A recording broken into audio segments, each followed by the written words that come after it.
صدر جلسہ صاحب کی 5 منٹ گفتگو ہوگی، اس کے بعد دعا ہو جائے گی، اور شادی کے نسبت سے پروگرام سجایا گیا تھا۔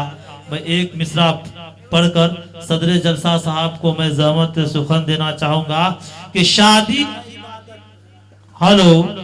شادی ہے عبادت، اسے دھندا نہ بنانا۔ کہیے سبحان اللہ۔ شادی ہے عبادت، اسے دھندا نہ بنانا، لے کر جہیز اس کو تو گندا نہ بنانا۔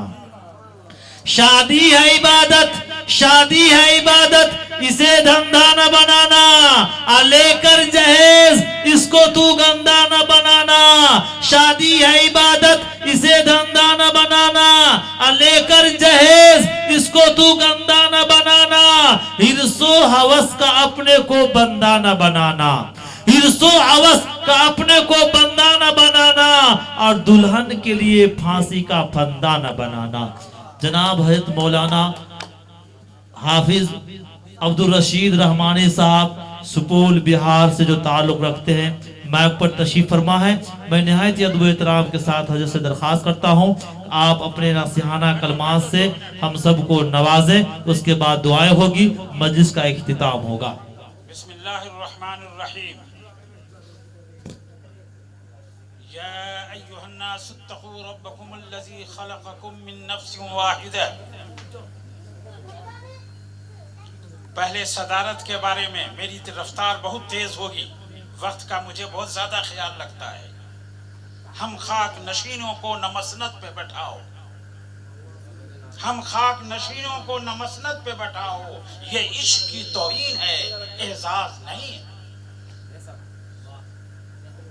اے خالق عالم تجھے بندوں کی قسم ہے، اے خالق عالم تجھے بندوں کی قسم ہے، کر میری نگاہوں میں وہ تدبیر عبیدہ جو چاند ستاروں کی ضیاء کا نہ ہو مشغول، دنیا میں ضیاء جس کی نگاہوں سے ہو پیدا۔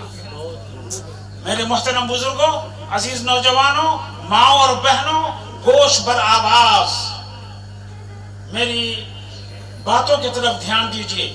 صدر ہمیشہ آخر میں آتا ہے اور وہ اختتام کرتا ہے، دعا کر کے مجلس کا اختتام کرتا ہے۔ ابھی جس مجلس میں ہم بیٹھے ہوئے ہیں، جن کے دروازے پر ہم بیٹھے ہوئے ہیں، تذکرہ ہوا حضرت مولانا احمد حسین رحمانی رحمت اللہ علیہ کا، میرے عزیز تھے۔ میں نے جامع رحمانی سے میں نے حضرت مولانا مفکر اسلام حضرت مولانا ولی رحمانی کی غلامی میں ان کو دیا، میں نے ان کو پیش کیا نذرانے کی طرف۔ یہ وہ شخص بیٹھا ہوا ہے، یہ میرے سبھی عزیز ہیں، مگر مجھے آج یاد آ رہے ہیں، آپ لوگوں کو میں سنا رہا ہوں، غور کیجئے، مجھے یاد آ رہے ہیں مولانا احمد حسین رحمانی رحمت اللہ علیہ نہیں، بلکہ مجھے یاد آ رہے ہیں حامد حسین کے دادا حافظ معین الدین۔ نیک صالح اچھے شخص، اے شجر سایہ دار تیری فیض پر نثار، اے شجر سایہ دار تیری فیض پر نثار، سائے میں تیرا ہر کوئی شادماں ملا۔ حضرت مولانا معین الدین، حضرت حافظ معین الدین نیک صالح اچھے پرہیزگار آدمی تھے، اچھی بیج ڈالی، بچوں کی اچھی تربیت کی، اور پھل پیدا ہوا۔ مولانا احمد حسین، حافظ حسین احمد رحمانی، پھل پیدا ہوئے حافظ حامد حسین، پھل پیدا ہوئے حافظ ساجد حسین، اور دوسرے تمام بھائی، تمام برادران۔ یہ مہوا والوں کے لیے ایک عبرت ہے، ایک عبرت ہے۔ اس گھر سے سبق حاصل کرو، اپنے گھر کو بھی ویسا ہی بناؤ۔ ایک بات ہو، اب دوسری بات، اس گھر میں شادی رچائی جا رہی ہے، اس گھر میں شادی رچائی جا رہی ہے، کل شادی ہوگی۔ اللہ تبارک و تعالیٰ کے رسول جناب محمد رسول اللہ صلی اللہ علیہ وسلم مجلس میں فجر کی نماز کے بعد بیٹھے ہوئے تھے، یاد رکھو گے، فجر کی نماز کے بعد آپ تشریف فرما تھے مسجد نبوی میں۔ ایک دیہاتی آتا ہے، ایک دیہاتی آتا ہے، کہتا ہے السلام علیکم یا رسول اللہ۔ اللہ تبارک و تعالیٰ کے رسول دیکھتے ہیں، وعلیکم السلام کہتے ہیں اور مسکراتے ہیں، اور مسکراتے ہوئے کہتے ہیں کہ اے شخص یہ کیا؟ اس کے کپڑے کی طرف اشارہ کرتے ہیں کہ یہ کیا؟ وہ کہتا ہے کہ اللہ کے رسول، رات میں نے شادی کی ہے، رات میں نے شادی کی ہے، اسی عروس کا یہ کپڑا ہے،